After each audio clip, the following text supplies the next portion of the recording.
기독교가 전 세계에 복음을 전할 수 있었던 힘이 무엇이라고 묻는다면 그 중심에는 바로 사랑이라고 대답할 수 있을 것 같습니다. 예수님께서 사람들을 보시며 그 나약한 병을 고치시고 또 그들의 어려움을 해결해 주시고 그들이 힘들어하는 그런 상황 중에 귀신을 내어 쫓으신 그 근본에는 그들을 가엾게 여기셔서 자비를 베푸셨기 때문입니다. 결국은 그들을 사랑했기 때문에 그들에게 은혜를 베풀었다는 것이죠. 그리고 그러한 예수님을 수많은 사람들이 따랐습니다. 성경은 그 따르던 사람들을 두 부류로 분류하고 있는데 한 부류는 배가 부르기 위해서 예수님을 따르는 무리들이었고 또 한 부류는 하나님 나라의 말씀을 사모하며 주님의 제자가 되기를 소원했던 제자라고 이야기를 하고 있습니다. 결국에는 무리들은 예수님을 떠났고 제자들은 예수님의 가르침을 따라 복음을 전파하고 있고 전파하였습니다. 이것은 예수님께서 많은 사람들에게 복음을 전한 방법이었고 또 세상을 정복할 방법으로 그 중심에는 사랑이 있어야 된다라고 가르치고 보여주신 것입니다. 그리고 사도행전을 보게 되면은 사람들이 이제 이웃을 사랑하게 됩니다. 하나님을 사랑하는 그 사랑이 결국은 이웃을 사랑하는 마음으로 나타나게 되는 것이죠. 이 사랑에는 떠밀려서 강요당해서 하는 그 사랑이 아니라 스스로가 자발적으로 헌신하는 그러한 사랑이었습니다. 그래서 자신들의 것을 내어 사람들을 위해 같이 나눴으며 또 구제와 선교 사역을 하는 것을 보여주고 있죠. 이러한 것을 보았을 때의 기독교의 힘은 바로 사랑에 있다는 것을 볼 수가 있습니다. 세상을 정복할 수 있는 힘은 바로 이 힘에 있는 것이 아니라 사랑에 있다는 것을 보여주고 있는 것이죠. 여러분들 나폴레옹 다 아시죠? 나폴레옹은 엄청나게 위대한 장군입니다. 가는 것마다 승리를 놓치지 않았고 자신의 이 작은 키의 컴플렉스를 이겨내며 수많은 전장에서 승리를 했던 그러한 사람이었습니다. 그런데 그러한 강력한 힘이 있었음에도 불구하고 나폴레옹은 세상을 정복하지 못했습니다.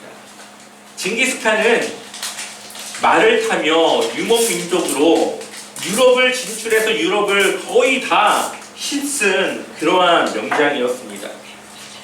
그렇지만 그는 세상을 다 갖지 못했습니다. 그렇게 뛰어난 힘이 있었고 능력이 있었고 지혜가 있었지만 세상을 정복하지 못합니다. 전 세계의 수많은 나라들이 힘을 가지지만 그 힘으로는 세상을 정복할 수 없습니다. 그러나 복음은 그리스도의 사랑은 전 세계에 전파되어졌고 여전히 계속적으로 전파되어지고 있습니다. 북한에도 그 복음이 들어갔고 공산주의인 중국에서도 예수님을 믿는 수많은 사람들이 있는 것을 보게 됩니다. 결국 사람의 마음을 녹이고 사람들을 변화시키고 세상을 정복할 수 있는 힘은 사랑이 있다는 것을 보여주는 것이죠. 이러한 것을 볼 때 복음의 핵심은 바로 이 사랑에 있습니다. 우리가 받은 사랑은 아가페의 사랑이죠. 이 아가페의 사랑은 세상에서 주는 사랑과 구별되었습니다. 세상은 내가 받은 만큼 주는 것을 사랑으로 말하죠. 내가 사랑해서 이렇게 줬는데 상대방이 반응이 없으면 실망하고 그것에 대해서 서운합니다. 하지만 하나님은 우리가 요구하기 전에 예수 그리스도를 주셨고 그 예수 그리스도를 통해서 그의 생명을 통해 우리에게 사랑을 주셨습니다. 그것을 믿지 않고 예수님을 인정하지 않는 수많은 사람들이 있지만 하나님은 여전히 우리에게 사랑을 베풀고 있습니다. 그리스도를 믿는 사람들뿐 아니라 모든 사람에게 사랑을 전하고 있죠. 매일마다 주시는 햇빛, 비, 바람, 공기, 모든 수많은 풀들에서 나는 곡식, 다 모든 것이 하나님의 사랑이 깃들어져 있는 것입니다. 지금까지 기독교가 인정받았던 이유, 사람들이 기독교를 그나마 종교들 중에 가장 좋은 종교라고 이야기했던 이유, 그것은 바로 그리스도의 사랑을 실천하는 모습이 있었기 때문이었습니다. 예전에 한 교회에 대해서 들었던 기억이 납니다. 그 교회는 서울에 굉장히 큰 그런 교회입니다. 이야기하면은 다 아시는 그런 교회예요. 그 교회가 이제 연말이 되었고 크리스마스가 되어서 우리가 어떻게 이 이웃들을 섬길까를 고민합니다. 그때 한 이제 회의 중에 결정이 된 것이, 우리가 그렇다면 사람들이 전기도 써야 되고 보일러도 돌려야 되는데 돈이 없어. 전기세를 못 내고 가스비를 못 내서 끊기거나 아니면 연체되어 있어서 불안한 상황이 있거나 아니면 그것을 낼 수 없는 형편에 있는 사람들이 있다면 우리가 그들을 도웁시다. 결정이 됐고, 그렇게 해서 그 주변의 이웃들을 섬기고 그들을 대신해서 그 모든 금액을 대납해 주었습니다. 그렇게 섬긴 금액이 약 1억 원이 넘었습니다. 20년 전에 있었던 일이니까 지금의 1억과는 조금 다를 겁니다. 그때 당시 웬만한 수도권에 있는 집이 1억이 좀 넘어가는 그러한 정도였으니까 웬만한 집 한 채 값은 되는 그러한 돈이에요. 그래서 사람들은 전기세를 해결할 수 있었고 가스를 틀 수 있었고 겨울을 따뜻하게 보낼 수 있었습니다. 교회의 도움을 받았던 분들이 어떻게 생각할까요? 야, 정말 다행이다. 우리 집 주변에 이런 교회가 있어서 정말 다행이다 라고 생각했을 겁니다. 그들이 받았던 그 도움이 정말 감사했을 것이고, 정말 교회는 말로만 사랑이라고 외치는 것이 아니라 이렇게 누군가를 도와주는 곳이, 주는 곳이구나 라고 하면서 정말로 그들이 믿는 예수가 누구인지 궁금해하는 사람들도 있었을 것이고, 정말로 누군가는 정말로 자신에게 있었던 이 뜻밖의 일에 놀라서 정말로 하나님을 찾는 분들도 있었을 겁니다. 이것이 바로 하나님께 영광 올려드리는 일이겠죠. 그래서 마태복음 5장 16절은 우리에게 이렇게 말합니다. 같이 읽어볼까요? 이같이 너희 빛이 사람 앞에 비치게 하여 그들로 너희 착한 행실을 보고 하늘에 계신 너희 아버지께 영광을 돌리게 하라. 아멘. 우리의 착한 행실을 통해 선한 하나님을 나타낼 수 있는 것입니다. 그래서 사람들로 하여금 나를 통해 하나님을 찬양하고 하나님께 영광 올려드리게 하는 것이 우리의 해야 될 일이라는 것이죠. 교회는 세상과 구별되어져야 합니다. 세상이 무언가를 요구하는 사랑이라면 우리는 그러한 조건 없이 베푸는 사랑이어야 됩니다. 왜냐하면 교회라고 하는 곳은 그러한 은혜를 받은 사람들이 모인 곳이기 때문이죠. 그것이 교회가 존재할 힘이 되는 것이고 우리의 주변에 선한 영향력을 나타낼 수 있는 힘이 될 수 있습니다. 사도행전 10장을 보면 고넬료라고 하는 사람이 나오죠. 고넬료는 이방인이었지만 하나님을 섬기는 자였습니다. 그가 하나님을 섬기는 이유, 그가 하나님을 섬겼던 이유는 하나님은 다른 이방 신들과 달랐기 때문이었죠. 이 고넬료가 어떤 사람입니까? 로마의 백부장이었습니다. 쉽게 말하면 로마의 군인이었고 이 가이사랴의 지방에 파견된 그러한 로마 군인이었습니다. 근데 그 로마 군인인 고넬료에 대해서 사도행전 10장 2절을 보면 이렇게 소개하고 있어요. 그냥 같이 읽어볼까요? 함께 읽어보겠습니다. 그가 경건하여 온 집안과 더불어 하나님을 경외하며 백성을 많이 구제하고 하나님께 항상 기도하더니 아멘. 고넬료에 대해서 굉장히 좋게 평가하고 있죠. 이상하게 성경에서 백부장들은 좋게 평가하는 부분들이 많습니다. 고넬료가 유대교로 개종한 건 아닙니다. 그는 유대교인이 된 건 아니지만 거의 그와 비슷한 생활을 했고 그는 하나님을 믿는 사람이었습니다. 로마 군인들 중에서는 유대 회당에 나와서 하나님을 믿는 자들이 있었습니다. 이방인의 신분이었기 때문에 이스라엘 백성들이 받는 이 할례가 그들에게는 큰 걸림돌이 되었고 비록 그들이 할례를 받지 않아 유대교인이 될 수는 없었지만 그들의 생활은 유대교인과 같았습니다.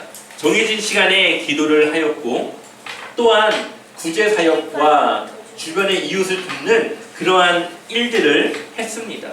또 하나님을 경외하였고 하나님을 그가 온전히 믿었던 것을 보게 됩니다. 그런데 왜 이들은 이방신이 아니라 하나님을 섬겼을까요? 앞서 말씀드렸다시피 하나님은 다른 이방 종교와 구별되신 분이기 때문입니다. 당시 로마에는 수많은 종교가 있었고 수많은 우상들이 있었습니다. 그런데 그들은 자신들이 믿는 신만 인정한 것이 아니라 저 신도 인정하고 이 신도 인정했습니다. 돈이 필요하면 돈을 주는 신을 가서 빌었고, 명예가 필요하면 명예를 주는 신에게 가서 자신의 명예를 빌었습니다. 그런데 그들에게는 신이 많으면 많을수록 자신들이 누리는 것이 많다고 생각한 것이죠. 그런데 하나님은 어떻습니까? 다른 신은 인정하지 않고 하나님 한 분만을 신으로 인정합니다. 구별된 거죠. 하나님은 이 세상을 창조하셨고 우리를 만드셨기 때문에 모든 것을 줄 수 있는 그러한 분입니다. 구별된 것이죠. 또 그들을 그 하나님을 믿는 그 유대인들의 삶은 어떻습니까? 굉장히 윤리적인 그러한 기준을 가지고 살아갑니다. 당시 이방신을 섬긴다고 하는 것은 웬만해서는 음란과 연관이 됩니다. 그들이 이방신을 섬기는 방법은 음란의 방법이었기 때문이죠.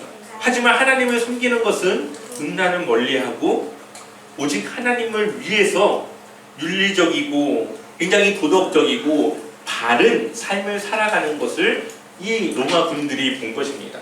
그러니 자신들이 아는 이 신과 하나님을 비교하면 뭐가 더 낫습니까? 하나님이 더 낫겠죠.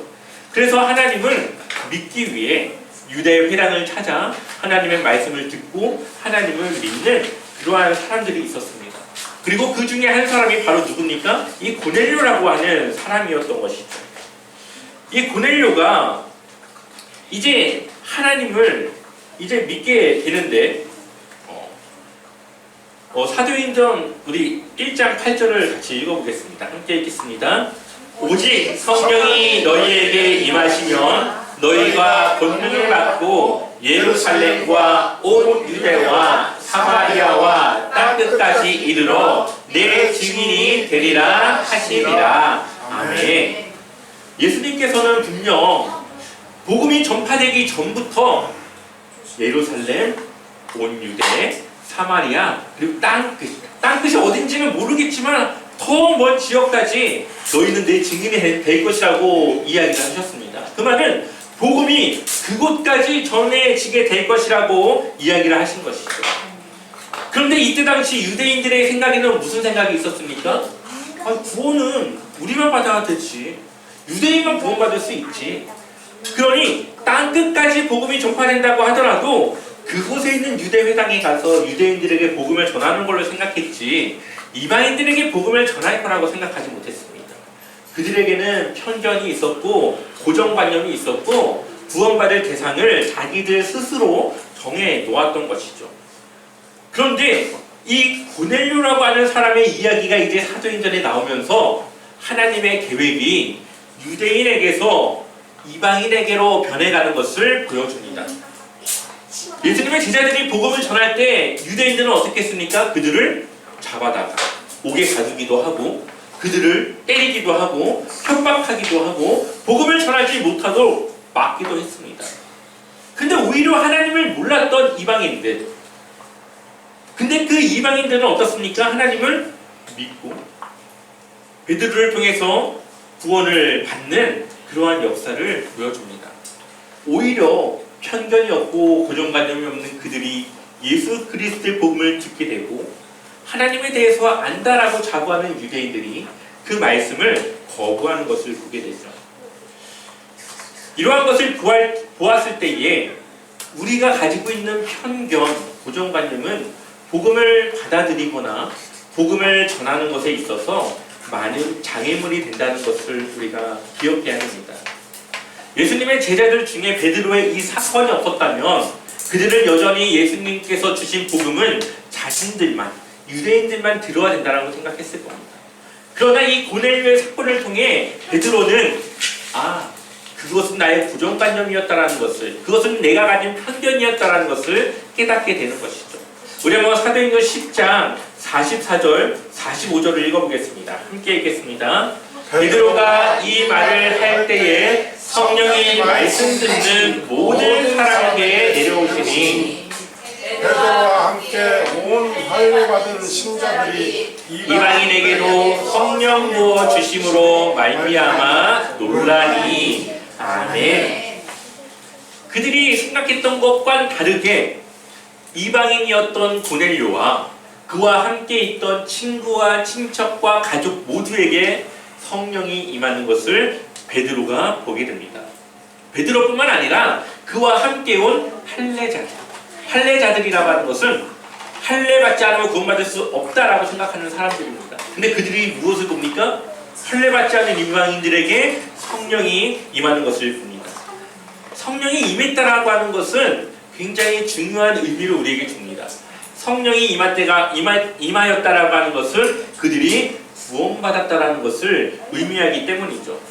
왜냐하면 구원을 보증하시는 분은 바로 성령님이십니다. 에베소서 1장 13절을 보니까 그 안에서 너희도 진리의 말씀 곧 너희의 구원의 복음을 듣고 그 안에서 또한 믿어 약속의 성령으로 무엇을 받아요? 인치심을 받았으니. 아멘. 인치심이라고 하는 말을 세번역 성경으로 보면 날인이라고 말합니다. 날인이 뭡니까? 계약서나 무슨 서류에 이 도장을 찍는 것, 이것을 말하죠. 사전적으로는 문서나 계약서에 공식적인 인증을 부여하는 행위입니다. 그러니까 이 서류에 이 날인을 딱 찍는 순간 무엇이 발생하죠? 그것에 대한 효력이 발생하는 거죠. 그래서 도장 함부로 찍지 말라고 이야기를 하죠. 그것처럼 성령님이 우리 안에 임할 때에 우리의 구원에 날인이 찍히는 것 같습니다. 그때부터 구원이 우리에게 임하게 되는 것이죠. 그러니 성령은 공식적으로 우리가 구원받은 하나님의 자녀가 되었다는 것을 인증하는 겁니다. 그러니 베드로와 그와 함께 온 사람들이 성령이 임하는 것을 보고 그들이 하나님의 자녀가 되었음을 깨닫게 된 것입니다. 근데 그 성령은 우리의 구원을 언제까지 지켜주실까요? 에베소서 4장 30절을 보니까 우리 한번 같이 읽어볼까요? 함께 읽어보겠습니다. 하나님의 성령을 슬프게 하지 마십시오. 성령은 여러분이 하나님의 자녀임을 증언해 주시는 분입니다. 하나님께서는 마지막 날에 여러분이 구원받을 것을 보증하시기 위해 우리에게 성령을 보내주셨습니다. 아멘. 성령을 슬프게 하지 말라는 것은 성령이 우리에게 주시는 마음을 거절하지 말고 불순종하지 말아서 성령을 슬프게 하지 말라는 겁니다. 결국 우리가 그 말씀에 순종하면 우리가 마지막 때까지, 우리가 구원받을 때까지 우리의 구원을 이 성령님께서 보증해 주신다. 그것을 확실하게 보증해 주신다라고 우리에게 말하고 있습니다. 우리를 성령님이 도우시는데 그 이유는 우리가 구원의 길을 가기 위해서입니다. 우리가 구원의 길을 잘 가다가도 까딱하면 세상의 즐거움과 세상의 유익과 이익에 휙 하고 돌아갈 때가 있는데 그럴 때 성령께서는 우리의 마음에 그러면 안 된다라는 마음을 주시죠. 우리가 그것을 따랐을 때에 우리는 다시 구원으로 향하는 여정을 갈 수 있는 것입니다. 그런데 우리가 그것을 따르지 않고 이제 필요 없어. 나 혼자 살 거야. 내가 마음대로 살 거야. 성령님을 거부하고 하나님을 떠나면 결국 우리는 스스로 구원의 길에서 멀어질 수밖에 없습니다. 그리스도인이 된다고 하는 것은 세상으로부터 분리되는 것입니다. 예를 들어 물고기가 물 밖에 있으면 어떡할까요? 바닥바닥 거리면서 막 허덕이면서 결국은 죽게 되죠. 얼마나 답답하겠습니까? 숨도 쉴 수 없는 이 물고기의 이 모습이. 근데 물고기를 다시 물속으로 넣어주면 어떻게 될까요? 자유롭게 막 헤엄치면서 아주 마음껏 살아갑니다. 그리스도인이 된다고 하는 것은 물 밖에 나와 있는 물고기를 다시 물속으로 넣어주는 것 같습니다. 세상을 살아가면서 얼마나 근심도 많고 불안한 것도 많고 정말 알 수 없는 것도 많고 미래가 불투명하고 어려움에 이 문제를 해결할 수 없는 그때가 얼마나 많습니까? 그것 때문에 스트레스를 받고 평안하지 못하고 기쁨이 없고 소망이 없는 그런 삶을 우리가 살아가게 되는데, 우리가 하나님 안에 그리스도 안에 살아가면 물속에서 자유롭게 헤엄치는 것처럼 그러한 문제들 안에서 우리가 자유를 누릴 수 있습니다. 왜냐하면 그 하나님이 나와 함께 하심으로 나의 문제와 걱정을 해결하실 것을 믿기 때문이죠. 하나님은 우리를 만드셨을 뿐만 아니라 세상을 창조하셨습니다. 이 세상의 모든 것이 하나님의 것이고 하나님의 의지에 따라서 그것을 사용하십니다. 그러니 하나님의 자녀된 우리의 어려움과 그러한 불안과 모든 것을 하나님이 해결해 주시지 않겠습니까? 그것을 믿는 믿음 안에서 우리는 자유를 누릴 수 있는 것입니다. 그래서 요한복음 8장 32절에 진리를 알지니 진리가 너희를 자유롭게 하리라. 우리가 하나님을 알면, 주님을 정말 우리가 믿고 그 진리 안에 살아가면 우리는 진리를 누릴 수 있습니다. 그 진리가 어디에 있습니까? 에베소서 4장 21절, 진리가 예수 안에 있는 것 같이 너희가 참으로 그에게서 듣고 또한 그 안에서 가르침을 받을진대. 아멘. 진리는 예수 안에 있는 것이고 예수님 자체가 진리라고 요한복음에 말씀하고 있죠. 내가 곧 길이요 진리요 생명이다. 나로 말미암지 않고는 아버지께로 갈 수가 없다라고 말씀하고 있습니다.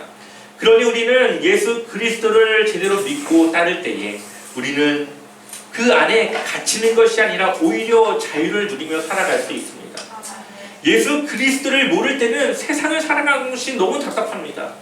미래가 불투명하고 늘 불안함에 스트레스를 받으며 살아가지만, 예수님을 알게 되면 그분이 나를 위해서 함께 일하실 것을 믿음으로, 내가 가지고 있는 문제보다 크신 그 하나님이 나와 함께 하시는 것을 내가 믿음으로 자유를 누릴 수 있는 것이죠.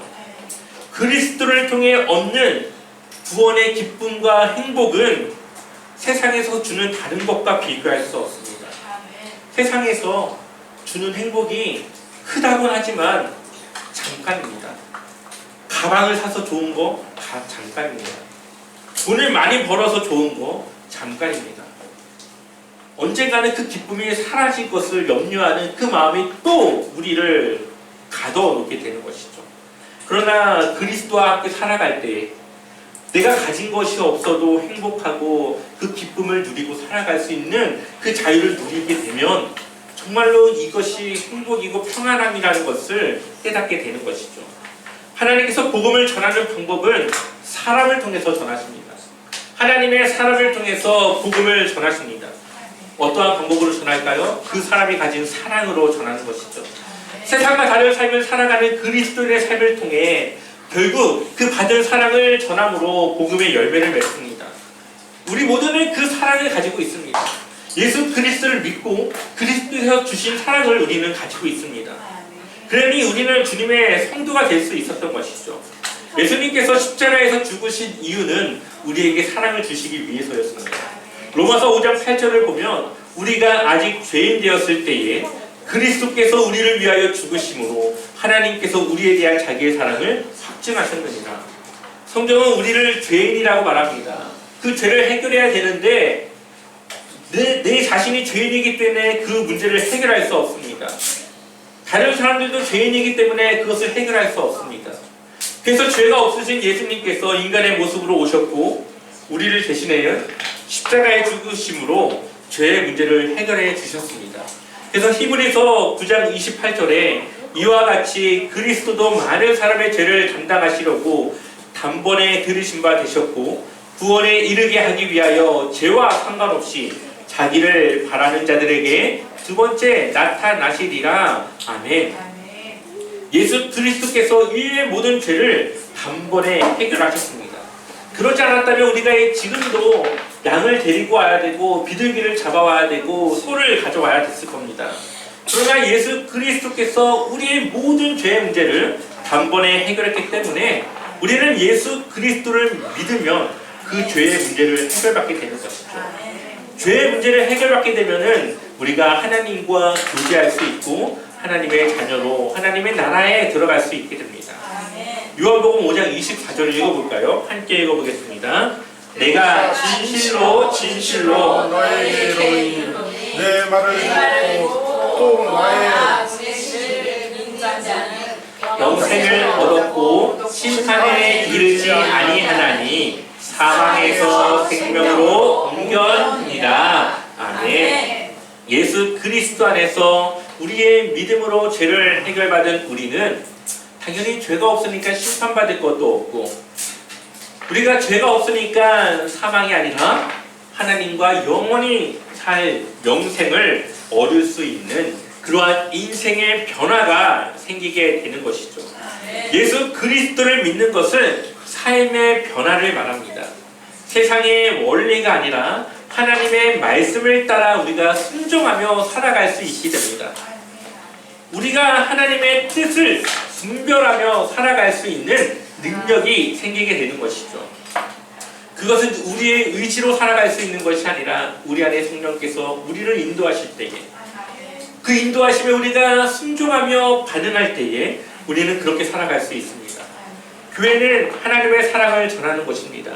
그것을 위해 존재해야 합니다. 주님이 주신 사랑을 우리가 기억하고 그 은혜를 감사하며 살아갈 때 우리는 예수님의 그 사랑을 가지고 헌신하며 살아갈 수 있습니다. 주님의 사랑을 전하고 복음을 전하는 일에 우리의 편견, 우리의 고정관념을 가져서는 안 됩니다. 우리가 판단해서 이 사람은 교회 와도 될 것 같고 이 사람은 교회 오면 안 될 것 같고 이것을 판단해서는 안 된다는 거죠. 예수님의 제자들이 가졌던 그러한 편견을 우리는 버려야 됩니다. 그래서 복음을 듣고 모든 사람들이 주님께로 돌아올 수 있도록 우리가 그렇게 주님을 위해 일해야 되는 것입니다. 이것은 우리가 하는 것이 아니라 우리 안에 함께 하시는 성령님께서 우리를 통해 일하실 것입니다. 베드로가 이해가 되지 않지만 하나님의 말씀에 순종하여 고넬료를 찾아갔던 것처럼 우리 안에 성령께서 우리를 인도하시는 그 마음을 따라 우리가 이해되지는 않지만 그 마음에 순종하여 주님의 복음을 전하고 주님을 따라 늘 주님의 말씀에 순종하며 살아갈 수 있는 제자와 선교의 귀한 복된 성도 되시길 축원합니다.